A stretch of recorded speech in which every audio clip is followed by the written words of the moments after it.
সাইকেলটা বের করো। সুন্দর একটা টপস, ব্ল্যাক প্যান্ট তো ওর ফেভারিট। পারবে না? অনেক আছে তো। ওই সাইকেলটা খুব শখ করে কেনা ছিল, ওর জন্মদিনের গিফট ছিল। সেই থেকে ও চালানো শিখছে। দেখতেও খুব সুন্দর না? এখান থেকেই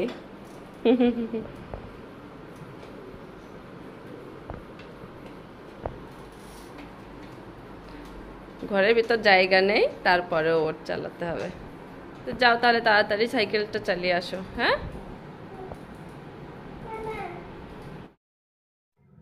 ওদের যেতে একটু দেরি হবে, তাই ভাবলাম ওরা যাওয়ার আগে একটা কিছু খাইয়ে দিবি কালে, হালকা পাতলা। তা আম ছিল, আম্রপালি আম, খুব মিষ্টি। তা ভাবছি ম্যাঙ্গো শেক করে দেয়, তাহলে অন্তত একটু খেয়ে কিছুক্ষণ থেকে। বললো এখন যাবে না, একটু পরে যাবে, বাইরে রোদ্দুর আছে, গরম। আমও ভাবলাম ঠিক আছে, গরমের ভিতর আর যে কী করবে। তো ওই যে আমি যেখানেই থাকি রান্নাঘরে কাজ টাজ করতে গেলে আমার মেয়ে তো আমার পেছনে মানে গুড়গুড় করে। যেখানে যাব একটুখানির জন্য আমি বলছি এত গরমে তোমার এখানে থাকতে হবে না, তারপরেও ওই যে বারবার আসছে যাচ্ছে, একটু দেখতে আসছে কি করছে মা, ওরও একটু মাঝে মাঝে করতে ইচ্ছা করে। তা বললাম তুমি যাও, আমি তার ভিতরে ম্যাঙ্গো শেকটা করে নিয়ে আসি। ও অবশ্য কথা বললে শোনে। এরপর ওরা যাবে আবার সাইকেল নিয়ে, তাড়াতাড়ি করে আমি করে দিতে পারলেই হয়। তো এর ভিতরে আমার হয়ে গেছে ম্যাঙ্গো শেক। তো যেভাবে করতে হয় সেভাবে আমি হয়তো অনেক কিছু আরও দেয়নি, মানে এক একজন তো এক একভাবেই করে, আমি আমার মতো করে করেছি।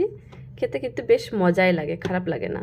এই যে ওর গ্লাস নিয়ে আসছি, ও তো মানে খুব বেশি দেই না, আবার একদম কমও না, বুঝি যে কতটুকু দরকার। ওর জন্য একটু নিব, আর ওর পাপার জন্য একটু নিয়ে আসছি। আমি 1 চামচ খেয়েছি, আর ওদেরকে দিয়ে দেবো। আমি ইচ্ছা করে কম করেছি যেন ওদের দুজনেরই হয়ে যায়। তো আমার সোনা মেয়েকে একটুখানি ডাক দিলাম যে এসো তুমি খেয়ে নাও। ও লক্ষ্মী মেয়ের মতো চলে এসছে, আর ওর পাপা একটু পর এসে ওটা খেয়ে নেবে। ততক্ষণে ওর একটু খেতে সময় লাগে, তো ততক্ষণে ওর খাবারটা হয়ে যাবে। এসো। ওরা এখন বাইরে একটু সাইকেল চালাতে যাচ্ছে বিকালে, ছুটির দিন। বাই।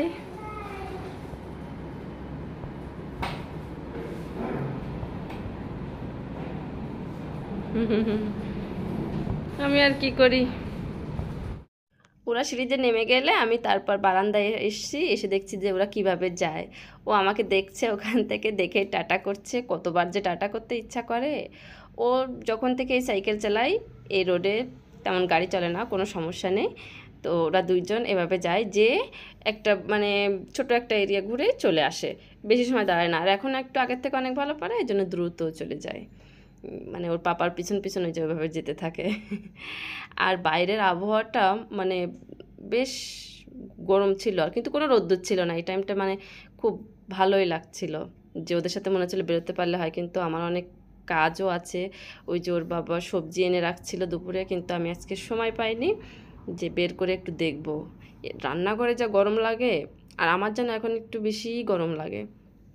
তো রান্নাঘরে এসে ভাবছি যে সবজিগুলো বের করি, বের করে পরিষ্কার করি। তো দেখি যে অনেক রকম মানে সবজি নিয়ে আসছে, তার ভিতরে আমার পছন্দের অনেকগুলোই। আর এই যে ক্যাপসিকাম, এটাও হচ্ছে মেয়ের জন্য নিয়ে আসছে, ওকে নাস্তা করে দিতে হয় লাগে। আমরা আমরা আমার মানে ভর্তা করে খেতে আমি বাসায় কাসুন দিয়ে একটু লঙ্কা, লবণ মানে এগুলো দিয়ে ভর্তা মানে মাখিয়ে খায়, খুব মজা লাগে। আর এই যে কলার মোচা নিয়ে আসছে, শাপলা নিয়ে এসেছিলো, সেটা আমি প্রথমেই দেখিয়েছি। এরকম করে বেশ অনেকগুলো সবজি আনছে, এগুলো এখন আমি গুছিয়ে রেখে তারপর দুপুরে যেগুলো খেয়েছি, যে থালা বাসনগুলো আছে, ওরা আস্তে আস্তে আমি ভাবছি সবগুলো কাজ করে ফেলবো, কিন্তু করতে করতে তার ভিতরে তোরা চলেই আসে। আর এগুলো এখন কিছু ফ্রিজে রাখবো, কিছু এখানে রাখবো, তাড়াতাড়ি করে ফেলি। এখন এগুলো সব পরিষ্কার করে নিব, আর চুলোটাও একটু পরিষ্কার করব। এখানটা তো মোটামুটি আছে, সবজি উঠায় রাখছি, বাকিগুলো যা এখানেই আছে কাজে লাগবে বিকালে। আসলে দুপুরে খাওয়ার পরে না বিশেষ একটা কাজ করতে আমার ইচ্ছা করে না, মনে হয় যেন খাওয়ার পরে একটু রেস্ট নেই। আর যেগুলো যার থেকে যায় ওইগুলো আমি পরে করব। তো বিকালবেলায় যখন কিছু একটা নাস্তা করতে আসি, তার একটু আগে এসেই একদম পুরো রান্নাঘরটাই আমি পরিষ্কার করে ফেলি, যে সন্ধ্যার আগে আমার পুরো ক্লিন হয়ে যায়। অনেকে সাথের কাজ সাথে করে ফেলে, কিন্তু আমার দুপুরটা যেন করতে ইচ্ছা করে না, মনে হয় যেন এই করব।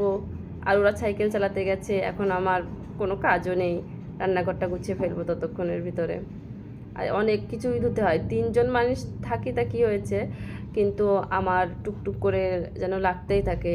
একবার এটা ওটা মেয়েকে খাওয়াতে হয় একটু পর পর, সেগুলো থাকে, নিজেরাও একটু খাই, এরকম করে মোটমাট সবসময় আমার ধোয়ার জন্য মোটমাট সবসময় ধুতেই হয়। মানে মেয়েদের কাজ বলে না যে কখনোই শেষ হয় না, পুরায় না, অবস্থাটা সত্যি, বিশেষ করে সংসার জীবনে আসলে।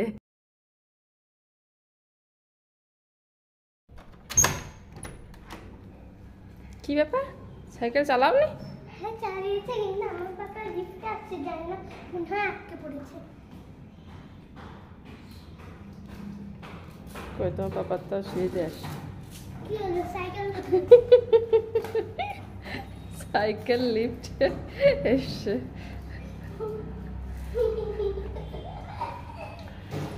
আমি তো জানি না যে পাপা মা পিছন থেকে এসেছে।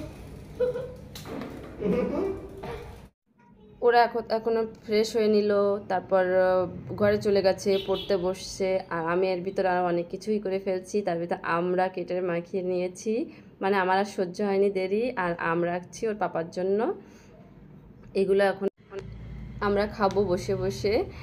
তো ও বই পড়ছিল, তা ভাবলাম ঠিক আছে এখানেই খাই, একদিন খেলে কোনো সমস্যা নেই। আমরা সাধারণত ঘরে খাটের উপর কিছুই খাই না, মাঝে মধ্যে একটু হয়ে যায়। এই যে আমরা খাচ্ছি, ও খেতে খেতে তো খুব মজা পাচ্ছে। আমরা এখন সবাই মিলে একসাথে একটু খেয়ে নেব, মজা করব, আড্ডা দিব, গল্প দিব, সব আমাদের 3জনেরই। আর আমরা মাখাটা যে আমার এত মজা লাগছে, মানে বাইরে না গেলেও ঘরেও খাওয়া যায় খুব টেস্ট করে, মজা করে।